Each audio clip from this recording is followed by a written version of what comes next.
18 h, le journal, et on ouvre avec cette vague de chaleur qui s'abat sur la Vendée depuis cet après-midi, avec des températures qui devraient continuer à monter jusqu'à la fin de semaine pour atteindre 35 voire 40 degrés. La journée la plus chaude sera celle de vendredi, avant l'arrivée d'une dégradation samedi en fin de journée qui devrait nous faire perdre 10 à 15 degrés. Le département est en vigilance orange, un épisode exceptionnellement fort pour un mois de juin et qui inquiète le référent régional de Météo France.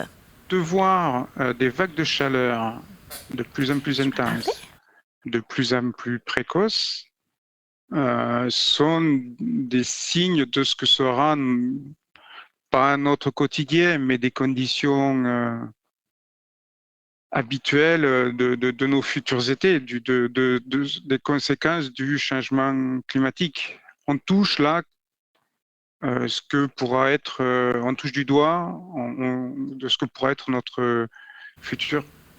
Des conditions exceptionnelles auxquelles les plus fragiles doivent faire face, et notamment les personnes âgées. En EHPAD, le plan bleu a été déclenché, direction Fontenay-le-Comte, pour voir comment on se prépare. Qu'est-ce que la chaleur, ça évoque pour vous ? Je pensais que ça allait faire un truc difficile. Et puis finalement, non. À l'EHPAD Les Fils d'Argent de Fontenay-le-Comte, le personnel prépare ses résidents. Pour Nadine, voilà 20 ans que le processus est bien ancré. Dans les prochains jours, aucune activité en extérieur n'est prévue. Jeudi, c'est la journée à thème Corian sur Tahiti. Donc, il y a la gym douce tous les jeudis en début d'après-midi. Et après, c'est diaporama. On part à Tahiti tranquillement. Dès qu'il fait chaud, automatiquement, nous, on sait ce qu'on doit faire.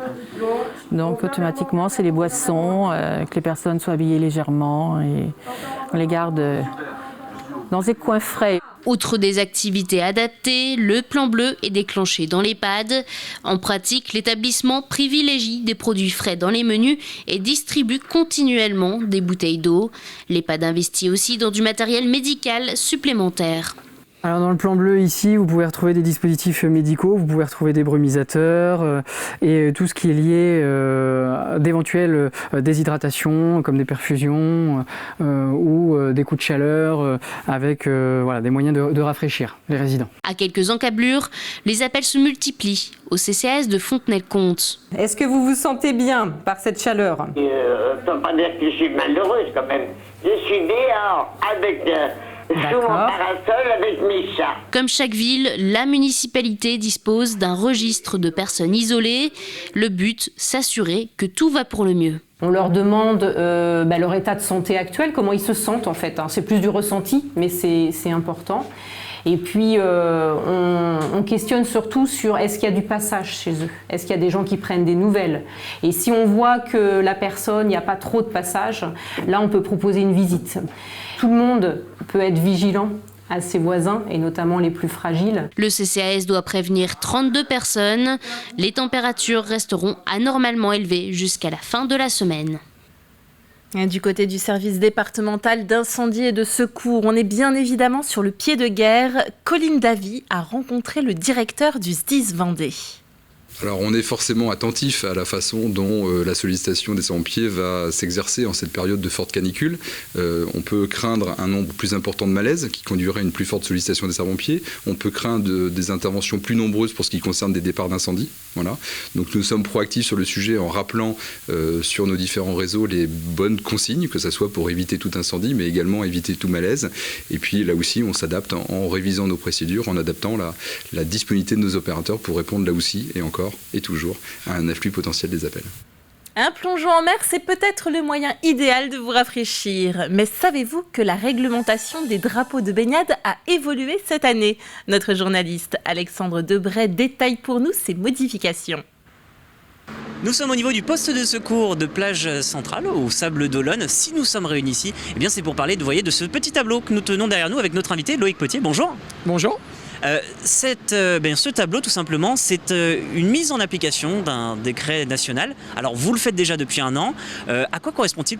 Depuis peu, effectivement, il y a un décret qui est applicable sur l'ensemble des territoires dom-tom et métropole sur la signalétique des plages, permettant d'être compris par l'ensemble des usagers, qu'ils soient français ou qu'ils soient étrangers. Et c'est une norme, effectivement, comme vous le précisez, européenne. Alors, est-ce que vous pouvez nous expliquer un petit peu les particularités ? Alors, qu'est-ce qu'on va retrouver ? On va retrouver 3 couleurs, le vert, le jaune, le rouge, qui sont un code commun que vous connaissez tous. Anciennement sous une forme triangulaire en haut du mât et désormais sous une forme rectangulaire, également en haut du mât. Pourquoi ce changement ? Ça permet tout simplement d'augmenter la visibilité et d'être vu par tous. Alors déjà, ça c'est pour les 3 couleurs de base. Ensuite, il y a ce changement, le drapeau bleu qui devient rouge, jaune, bicolore, c'est ça ? Alors effectivement, le drapeau bleu qui était pour signification la zone de baignade est remplacé par un drapeau de forme rectangulaire avec une partie haute rouge et une partie basse jaune qui signifie zone de bain. Alors le drapeau damier, c'est quoi ? C'est un drapeau du coup zone de surf, damier de couleur blanc et noir qui remplace l'ancien drapeau de forme triangulaire vert avec le rond rouge. Et enfin, dernière chose, vous, est-ce que à la SNSM ou au niveau des sauveteurs aussi sur les plages, c'est des dispositifs qui bien simplement viennent vous conforter dans votre travail ? Parce que je présume que c'est pas toujours simple quand on a des personnes étrangères qui ne peuvent pas comprendre les drapeaux français.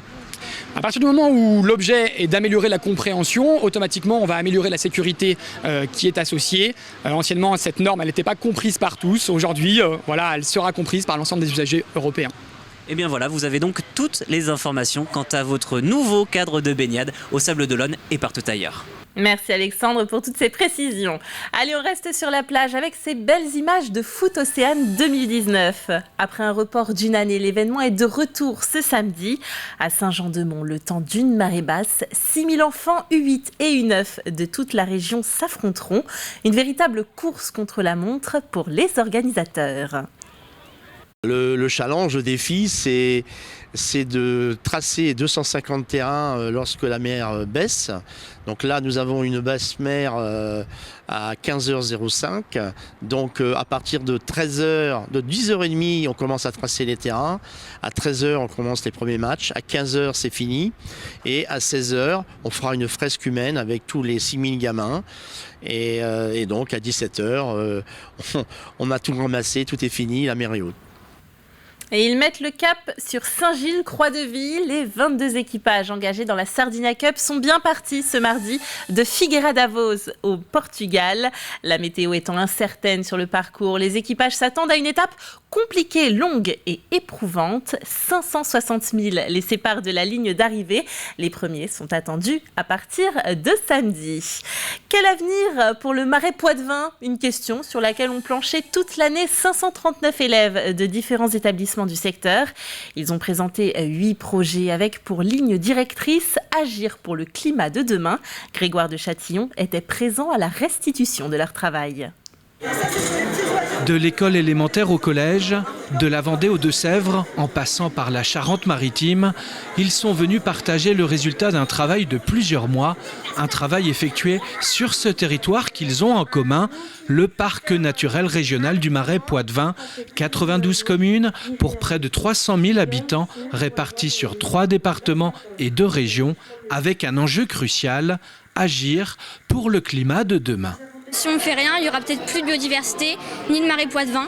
Et si on fait quelque chose, on peut protéger et réussir à faire survivre des espèces et un milieu, un écosystème. Pour moi, il sera sûrement englouti en 2100. Le Marais Poitevin englouti en 2100, il y a de quoi, c'est sûr, s'interroger sur les conséquences du dérèglement climatique. Ils ont un regard exigeant, neuf et nécessaire sur la question climatique puisque c'était l'objet. Et là, ils nous apportent des clés de compréhension qui sont complètement nouveaux et surtout une vraie appétence par rapport à cette problématique qui les touche de plein fouet, bien entendu. La première zone humide de la façade atlantique doit alors trouver son équilibre et pour ça, de nombreux élèves ont pu disposer d'un support pédagogique et ludique avec ce jeu de plateau. Ce jeu de plateau, il s'appelle Équilibre, parce qu'on est en train de chercher des équilibres dans le Marais Poitevin. C'est une mise en situation, le temps d'une partie, d'1h15 à peu près. Une mise en situation pour s'installer sur un territoire en réussissant à y vivre pendant plusieurs tours en faisant attention aux aléas climatiques. Le plus important, c'est de faire en sorte que la tour de la biodiversité que vous voyez rouge, orange et jaune, elle ne s'effondre pas avant la fin de la partie. Autrement dit, leur mission est non seulement de préserver, mais aussi de sauver le marais Poitevin. On continue de parler de la nature avec la parution de la nouvelle version du guide Vendée Nature.